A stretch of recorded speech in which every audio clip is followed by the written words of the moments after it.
Hello, everybody. Welcome to the Forever Game.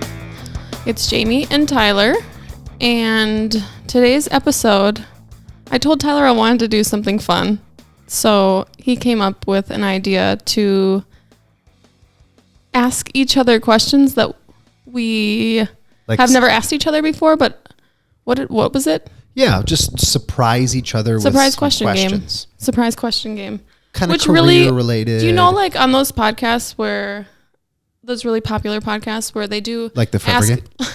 Yeah, sort of. Where they say, ask us anything. Oh, yeah. You know, that's kind of like this, but nobody's asking us anything. We're just asking each other questions. Right. AUA, everyone. Hashtag AUA. Anything you want to know, we're here to answer.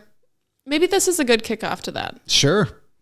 I really want to get to a point where people, how can we just I want to get a whole bunch of question submissions. I think we have to pay. About anything and everything. I think we have to hire people to listen. And let's make a short video. Okay. Where you record me. I'll be by myself saying, hey, I want you to submit a question below about anything that's frustrating you right now with marketing.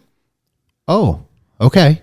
And then we put some money behind it, get some questions, do an episode on it. Sounds great. That sounds fun? Yeah. I think it sounds fun. I think it does too. And then we'll do our best to guess. Actually, what we could do, now I'm thinking about it further. Oh boy, you're getting into this. We each do a video, your face, my face, run them A/B test, see who performs better. That's not fair. You look significantly better than me. Because I'm competitive. Yeah, I'll just put $75 behind mine and $2 behind yours and be like, oh my gosh. I mean, Jamie, you tried real hard. That's all that matters. You should have put makeup on that day. Yep. No, I'm just kidding. Okay, that would be fun though. It would be fun. Try that. And you want to be competitive in something that I can't win. That's fine. Okay, so today's Ask Us Anything surprise question game with Jamie and Tyler. For each other. So we prepped questions that we have not seen. So Jamie wrote down 3 questions, which I'm a little nervous about. Mm-hmm. And I wrote down 3 questions that she should definitely not be nervous about. Yours aren't that bad. You've seen them?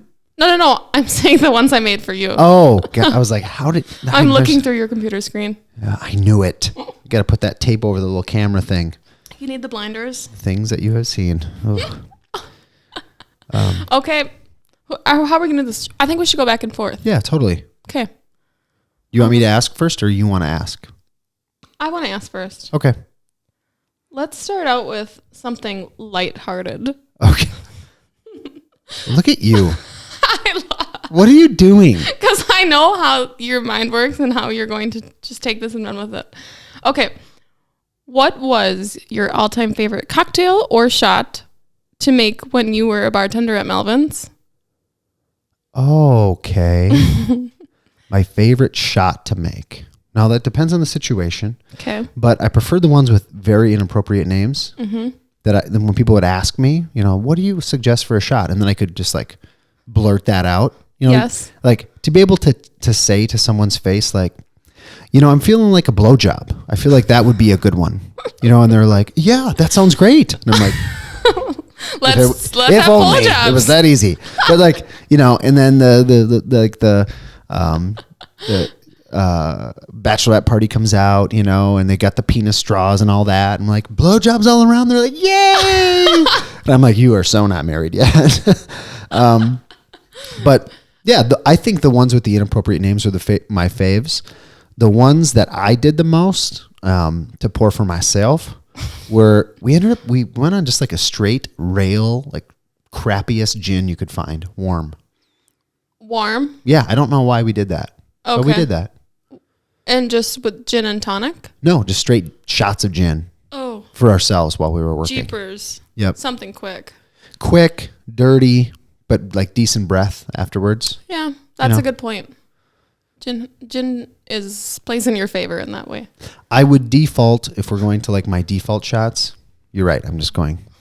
Like a water moccasin's a solid one. Yeah. I really liked the Johnny Vegas one that we had when I used to make those a lot when we had that one prior to our first recording. That was funny. And I like those. Skinny Johnny Vegas. Yes, because they were $8 a shot. That's why I made those. But like the most annoying request, if you've ever been a bartender out there, is, someone hammered comes up, and it's the best when it's like a guy with a girl he's trying to impress. It's like, no, I got it. I'll pay for it. Whatever you want. Like, I'll get the shot. I'll get the shots. I'll be right back. And so they walk away, and he's like, hey man, I need something really strong but cheap. but really good. And I'm like, anyway. So then I would throw together some like concoction of, people liked bong waters back in the day. Bong waters? You never had a dirty bong water? Oh my God, no. It's got like 8 different liqueurs in it, and it comes out kind of grayish, like milky colored. But I mean, it tastes like a popsicle. So I did a lot of those. I'm into it. Also, just a tangent. So last time we went out for dinner, you poured some sort of shot that I had never seen before onto us. What was it called? It's a 43. It's a liqueur. Okay. And they pour a little cream on the top, and they serve in these little beer glasses, little beer stein mug things. And so they pour liqueur that floats on the top, just like a beer head. Yeah. What'd you think of it? It was freaking adorable and tasted good. Meant to be consumed just all at once. Of course. Yes. Okay, I'm not going to Which you don't do. Mm-mm. Neither does my wife. Mm-mm. She'll and sometimes these shots are layered, where the first part is strong and bad, and you're supposed to go for it. I was amused by the little beer head, so I was like, oh, what's that? I got to try that first. But then just all meant to be down the hatch. Right. Those were fun. Irish car bombs are the best. Have you done one of those? Yes. Like a real one, not a pretend one, a full pint. Those are, those are my favorite. Night darkener. Yes, that's a time traveling shot. Yes. Where you're like, where are we now? Yep. Okay. I knew that was going to get us off on a good note. Yeah, we are already 7 minutes in. Okay. Let's boy, yours was so lighthearted that I need to adjust. That's okay. Yours can be serious. Do you think you'll live in Minnesota for a long time? Yeah, okay. I do. Because when we first met, you felt Colorado to me. You felt west, mountains. Yeah. Seattle, maybe. It sucks. I would love to live in those places. There's just something about Minnesota that sucks you in, aka family. Yes. I don't know. And probably because I didn't study abroad in college and have a significant amount of time away from a really far amount away from my family, that it's tough. But your heart would go there, you think? When I'm there, I'm like, when you were in Sedona and stuff like that. Yeah. Sedona, Portland, San Diego. Those were so now I'm very happy here and content. I love, the people I'm around now, what I'm doing, building a house and doing all these kinds of different things. But priority has to be placed on travel. And so that will be part of your life forever. Forever, that will. What's the next place you want to go? Good question. Where is on my list? I want to go back to California. Well, I want to go out of the country, but if we're just talking in the United States. Well, in the States, fine. California, got it. Out of the country, where do you want to go? Greece. Okay. I really, really want to go to Greece. Because it's the most beautiful. And everything's pretty cheap right now, which is great. Yes. Or if it was a really expensive trip, I want to go to Bora Bora or St. Lucia or something like that. So I have no desire to go to Mexico again. No? No. Why? I don't know. I don't know why, but I've been there a few times, and I think I would like to travel to warm places, which I'm doing with my family in about a month, all 3 kids. Oh boy. And I know, I can't wait for you to have your little first family vacation. But we'll be able to speak English to everybody. It'll still be American dollars. That'll be way easier. Yeah. Oh, and Ireland. Yeah, that'd be a fun one. Yeah, I want to golf in Ireland. That's on my list. Uh-huh. So anyways, there's a lot of trips. But I plan to continue to take them. Yeah, I see you doing that. And be happy in sure. Minnesota. Even though January sucks. January sucks. I hate winter. That's why I'm leaving next month for a little hiatus, and hopefully we'll leave again in another month. Some people say they hate it. I actually hate it. You know? It gets bad. It just gets a little long. January is just death. Like you don't do anything. Yeah. Can't do anything outside. Sure, you can go ice fishing, but the fish aren't biting anymore. Yeah. And then February is just January 2.0. It's the worst. I know. That's why I'm trying to pick up a new winter hobby to help me enjoy winter a little bit more. Yeah, the skiing thing. But some days, like, it's just so cold you can't. Right. You can, but you can't. I can. I'm kind of a weakling with the cold. Hence why you are dealing with beer all day, every day. It like makes the winter go by. Yes. All right. Question number 2. Okay. Well, this goes along the same lines of traveling, I think. If you could transplant you and your family to anywhere in the world to live, I didn't realize how close these questions were. Where would it be? Probably Northern California. Somewhere with a little more season to it. You know? Maybe Oregon. But like Northern West Coast. Northern West Coast. Probably. You've been... Never been there. No. I just know Seattle Cider is based out of Seattle, and they make my favorite cider beers. And you'd be close enough. They distribute. Yeah, they just Crazy. bring them to my fridge. Think about how much fresher they would be. Yeah, and all the flavors. God damn it. You would have access to more than just your 3 flavors. Right. And, well, the real reason is I think there's, you can drive just an hour and be in the woods. Not that I particularly enjoy the woods. A little ways and be at the beach. Yes, or you can go there. And you don't have this like late December to February just death outside. 25% of our year. It's just look outside. I mean, everything's dead. I know. And it's like frigid cold, windy, frigid, like soul sucking cold. My place, if I was going to answer the same question, would be in the same realm. Yep. I would live in San Diego, no doubt. I mean, my brother has been there, and he said it's like he can see why people just don't leave. Yeah. I bet people are just happier. Absolutely. Healthier for sure. Yeah. Like, I'm going to go and walk every single day. You know? I'm going to walk along the pier. Yeah. That sounds nice. Yeah. It does sound nice. All right. Question number 2. All right. How much annual income would make you feel like you made it? Oh, that's an interesting question. You know?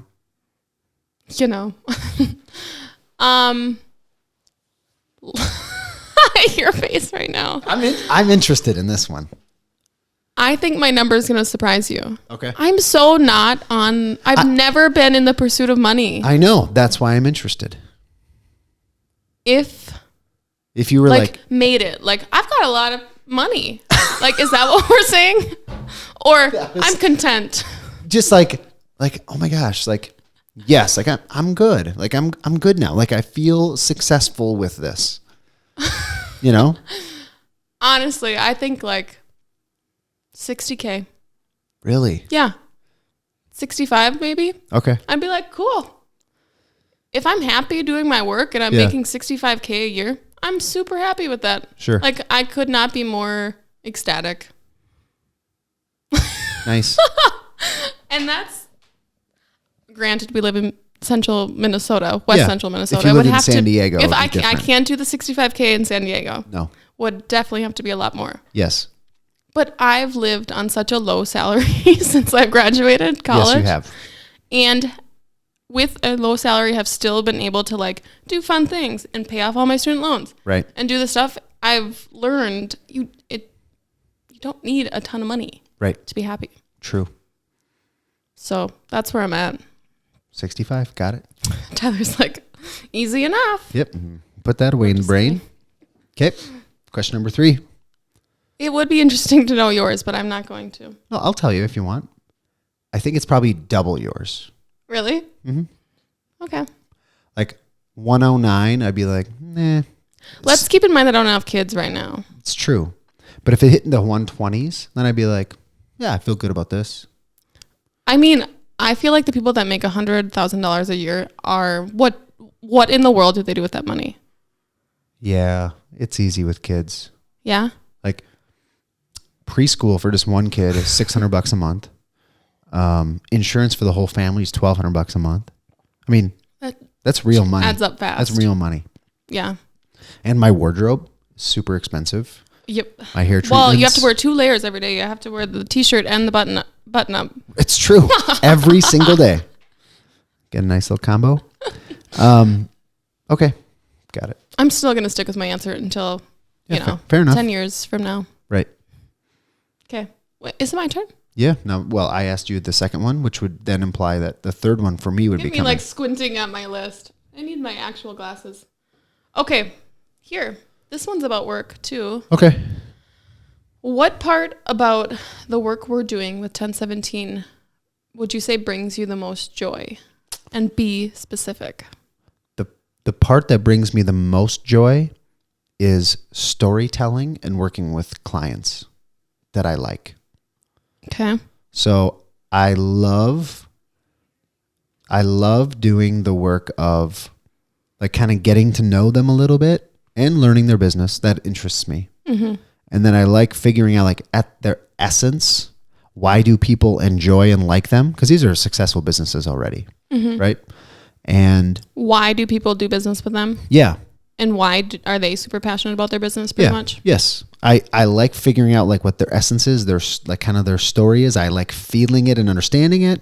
And then I just enjoy working with them, like with them day to day when I'm there.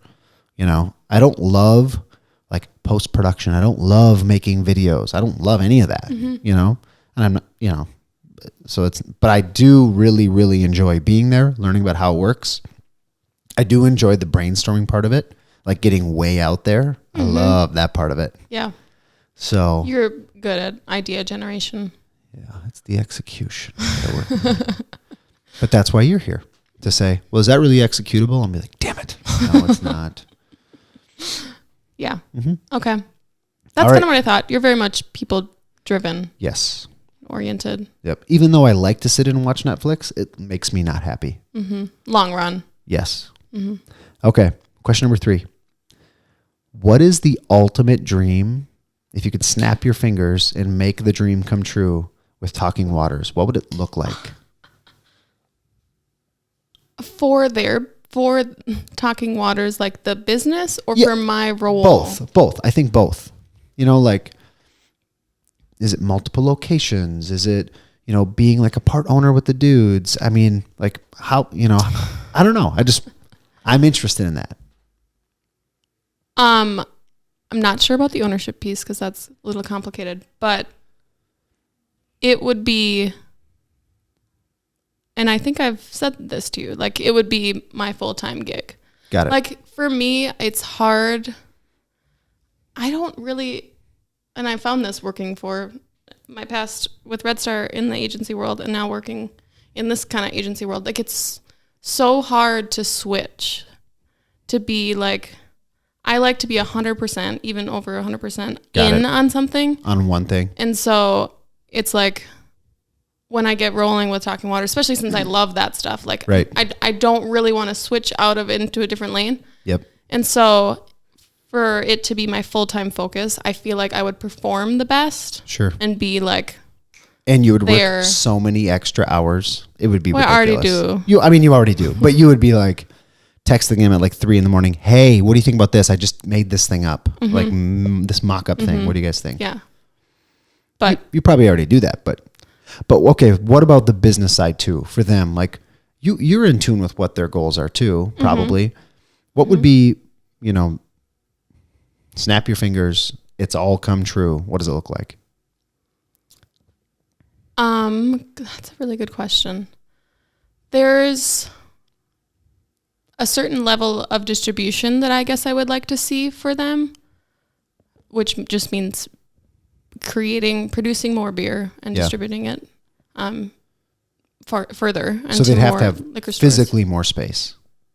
It would require different equipment to, be able to produce this amount of. But they can't fit any more in there, right? Oh, they can. Oh, they can. Stay tuned. Oh, okay, good. Yeah. So the equipment will be upgraded, and then we'll be able to produce more and distribute a little bit more. And For me, I picture like this is kind of a weird answer, but I picture a certain lifestyle for the people that are involved in Talking Waters. Like, got it. I know the things that make the guys happy and the lifestyle that they want to live, and I just want to be able to help them build a certain amount of freedom so they can go do those things and then also be able to do the work that they love. Right. So it's kind of like being a part of building the vehicle that gets us there. Sure. And so it's more of like a long-term vision and like how you define success. And I feel like I've gotten to know them well enough that I know their definition of success. And so being able to produce the product, market it well enough, and get us there. Sure. I don't know if I really answered your question. No, definitely not. But how can I do that better? Like, do they have beer in like nationwide? No. Do they? Okay, no. No. Do they? I say it's all self-distributed in like pretty broadly across Minnesota. Okay. And so would that mean triple their current size of production? Quadruple? Like, what do you think? Long term, it's probably where we're at now. I would say it's probably triple the size of production per year. Okay. But there's some opportunities that might come up in the near future that might force us to do that anyways in a different way. So I don't know. It's a little bit ambiguous, but we have to grow right now. Yeah. In order to, keep the ship afloat. Profitable in ways that make all of the shareholders happy and financially stable. So buy Talking Waters beer, everybody. Buy Talking Waters, yeah. And we also have like goals for the tap room and stuff. Like, yeah, it would be exciting to be able to have larger events because that community is just starving for like cool things to do. Sure. And a place to do it at. Yeah. So we're a little bit limited when it comes to that right now. So a little bit of expansion one way or the other allows us to have a little bit bigger space. Do they share a wall with the pizza place? Yeah. Take that motherfucker down because I want to do both without walking outside. Yeah, I know you do. That requires a little bit different licensing. I know it does. And following of rules. Put in one door, like hidden door, press a button, pull a bookshelf, like pull a book, opens. Yeah. They just have a little slot, slide a pizza right on through. A little gluten-free Canadian bacon pineapple. Do they have gluten-free pizza? I don't care. Yeah, you really haven't been too concerned about it when we've gone there. Nope. It's a free day. All right, everyone. That concludes what? I have one more bonus question. Oh, okay. Who's surprised? Okay, so we were talking about this yesterday. Possibly going to the Matchbox 20 concert. Oh, not possibly. Going to the Matchbox 20 concert. What will Tyler actually do to get Rob Thomas's attention when we go to that concert? What would I do? Mm-hmm. Everything. I mean, borderline like, hey, Rob, smell this rag. He passed out. Okay, get him in the car. And then wake him up and be like, hey, you want to jam with us? On the way home. I know he's into chicks. So that's a bummer. But like trying to somehow get you and my wife to look good enough to attract his attention. Yep. So that he comes over. Michael will be cool with that too. Yeah, he doesn't care. And I think my ultimate dream for that concert, and I've thought about this a lot over the last 20 years, is you've not seen the movie Rockstar. We've been over this. I know. I have to watch it. You really have to watch it, and then picture me at the beginning in the crowd. Mm-hmm. Picture Matchbox 20 up on stage at the beginning in the crowd. And me singing the song so well and so loud, which I always listen to them full volume. So in all transparency, I don't know how good I actually sound. It's probably phenomenal because it's always maxed volume. But them, Rob hearing my amazing Matchbox 20 voice and then saying, come on up here, Tyler, sing with us. And then, doing just like them saying, oh my gosh, this is so amazing. You need to come on tour with us. And I'm like, great. And then I go. Yeah. And I'm left in the dust trying to pick up the 1017 pieces. Yeah. Yep. I would let you live your best life. Yeah. Angie would have to, like, the kids would have to travel. You know, we'd get a nice trailer, of course. For sure. And they'd come with, and, you know, she would do homeschool. I mean, I've thought this She would be great at homeschool. She's a teacher already. She'd be phenomenal. So let's just hope that works out. Fingers crossed. Next October? Yes. I'm not going to say the exact date because I don't want to sell out the tickets already. This is the first I've heard about it because the actual tickets don't go on sale until I think tomorrow. And I will definitely be buying like 4 that I can responsibly buy. And I have a very wide definition of responsible. I know. Yours is much more realistic. 100%. So anyway, I wish we had a little 3 a.m. to run the outro. Oh, I can't believe you're not singing. It just wouldn't be. You know, good. I need a little more horse. tea. Yeah, I need a little more tea horse. to really do it justice. I can't wait till we can karaoke one night to Matchbox. Do you know how much I love karaoke? And as do I. I mean, it's a problem. I can't wait. I've told you the stories in college. I know. I would just sit at the karaoke bar because people would leave as, you know, it's midnight. They've put in their like request and now they've left the bar because they got trashed and forgot and left. And I would just sit next to the stage and just wait till they did the final call for these people that didn't show up. And then I just run up there. Whatever the song was. Always ready. Did not matter. I was DTF. Anyway. That was fun. Yeah, it was fun. All right. Adios, everyone.